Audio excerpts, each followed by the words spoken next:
didactologue. C'est vrai que je porte deux casquettes au quotidien, deux casquettes professionnelles.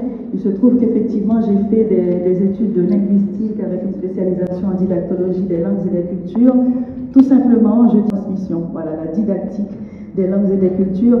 Mais ce n'est pas à ce titre que j'interviens ce matin. Donc, je porte ma casquette de directrice de la Maison des journalistes. La Maison des journalistes qui est une structure unique au monde qui accueille des journalistes qui ont été poursuivis dans leur pays pour avoir pratiqué une information libre. Donc c'est dans ce cadre que j'ai la chance d'accueillir beaucoup de journalistes africains qui viennent avec leur histoire, et à travers ces journalistes, donc j'ai quand même une assez bonne connaissance de la situation de la presse en Afrique et de la situation de la liberté d'informer aussi.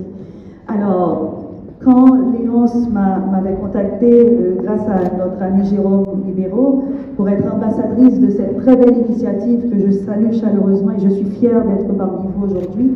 Donc c'est vrai que j'ai eu une petite hésitation. Alors je me suis dit, ben, ambassadrice de l'Afrique des solutions, ça implique quoi? Qu'est-ce que je vais pouvoir dire? Parce que quand on est ambassadrice, ambassadeur, ça veut dire qu'il faut porter une parole, il faut témoigner, il faut faire avancer une cause.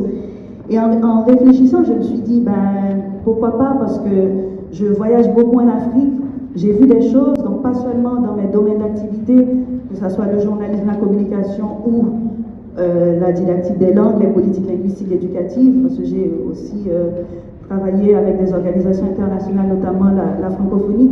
Donc j'ai vu beaucoup de progrès, beaucoup d'initiatives qui mériteraient d'être valorisées. Donc il se passe beaucoup de choses dans le continent africain, que ce soit du point de vue technologique, du point de vue social. On a parlé beaucoup d'innovation ce matin, donc je pourrais en témoigner. Donc ça veut dire que je tiens à cœur cette fonction d'ambassadrice. D'ailleurs, je le faisais plus ou moins à mon échelle avant d'être nommée ambassadrice. Par exemple, j'ai été au Rwanda il y a 2 ans, donc j'ai été scotchée de voir comment les hôpitaux communiquent entre eux via des systèmes de drones quand on a de grands blessés. Donc j'ai vu aussi beaucoup d'initiatives technologiques au Sénégal. Donc il y a beaucoup de choses à valoriser. Mais moi j'aimerais surtout vous parler, puisque j'ai 5 minutes uniquement. On m'avait même dit 3, donc je vais essayer d'être encore plus brève. Je vais quand même vous parler des initiatives qui concernent l'information, parce que c'est capital. Donc on vit dans un monde qui est en plein bouleversement en ce moment, donc du fait des réseaux sociaux notamment, donc avec beaucoup de fake news qui circulent, beaucoup de fausses nouvelles. Donc c'est l'ère de la désinformation aussi, donc on assiste à une guerre de l'information et de ses corollaires. Donc on voit avec tout ce qui se passe dans le monde, donc chacun essaie d'apporter sa propre vision du monde, essaie de manipuler aussi l'opinion par la propagation d'informations fausses, donc de fausses nouvelles.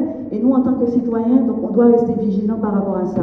Donc j'ai eu la chance de voir à ce niveau les initiatives qui sont faites sur le continent africain. Donc je vais vous citer quelques de ces initiatives de ces projets justement qui luttent contre la propagation des fausses nouvelles. Donc je peux citer par exemple Africa Check, qui fait un travail extraordinaire d'information et de vérification de l'information. Donc il y a d'autres initiatives comme Stop Blabla au Cameroun, Faso Check au Burkina Faso, Ghana Check au Ghana, Congo Check en RDC. Donc toutes ces initiatives viennent de journalistes citoyens qui s'engagent en faveur d'une information libre et d'une information vraie. C'est vrai que c'est un pléonasme quand on dit une information vraie quasiment, mais par rapport aux enjeux actuels, par rapport au bouleversement de nos sociétés, si on n'a pas cette presse de qualité, une presse de qualité qui passe par la vérification de l'information, je pense que le monde sera encore davantage bouleversé. Donc tout ça pour dire que des solutions, il y en a plein sur le continent africain, et c'est à nous de les valoriser En tout cas, merci Léonce de me donner la possibilité, cette opportunité de pouvoir valoriser toutes ces belles initiatives qui sont prises sur le continent africain, pas uniquement dans le domaine de la presse. Donc je ne veux pas être trop longue pour parler d'autres initiatives dans le domaine éducatif, culturel, etc. Donc je m'arrêterai ici et merci à notre intervention.